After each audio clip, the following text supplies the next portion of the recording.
absolute gorgeous Saturday here in Omaha as we get set for DePaul and Creighton inside CHI Health Center and college basketball on CBS Sports Network, presented by Chase Freedom Unlimited. Hey folks, how are you? Jason Horowitz, former Villanova guard Chris Walker. Happy to have you with us.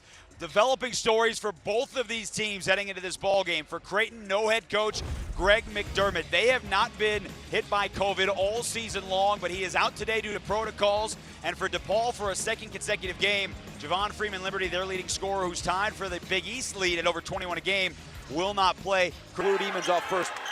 You know, he's good at turning and facing and really maneuvering down there. He made 3 threes last game. Alley-oop, they do it all the time.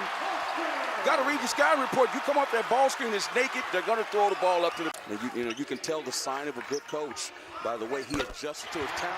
You know, and Jones is basically a freshman too. Came in middle of the season last year, played a few games. O'Connell was...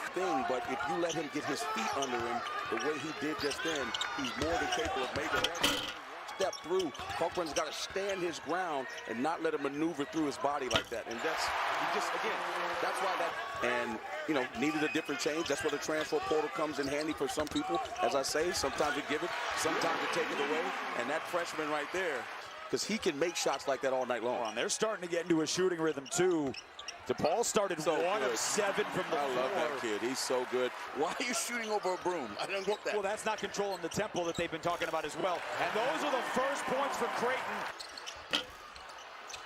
Kalkbrenner, his 7th rebound. And the putback. 21 times a game, 100 more attempts than the opposition. So to hold them to 2.5 is huge. That's a good look. Kalkbrenner. You talk about Creighton struggling. I mean, I just have to give credit to DePaul and the effort they put forth defensively. Johnson had his hands in there. They'll count it. You know, this feels like the first 4 minutes, and neither team can make a bucket. Defense has picked up the intensity. Kaluma powers his way to the basket.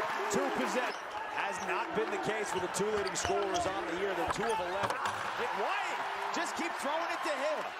One-on-one with Kalkbrenner, leans in, blocked again. Yeah, good scout. And then that's just pure scouting report. If you watch Ogenda, you know he loves to turn and then step through, especially with Kalkbrenner out of the game. 3 on the shot clock. Terry lost the handle. Opportunity to tie or take the lead. Hawkins leaks out. Here in his season. 9 on the shot clock. Hawkins on the drive. Creighton has the lead.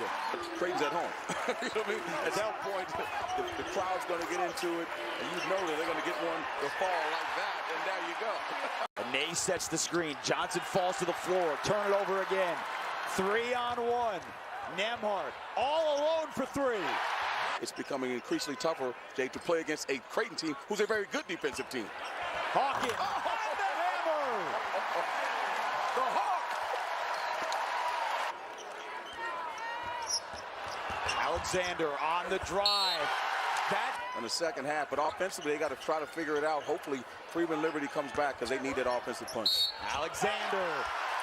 Paul, terrible shooting game from beyond the arc. Got to regroup, back to the drawing board, just bury this game. Yeah.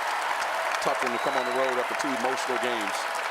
Chris, Creighton battles back from down double figures in the second half to knock off DePaul for a 15th straight time in the series. Yeah, no question about it. Great job. Even though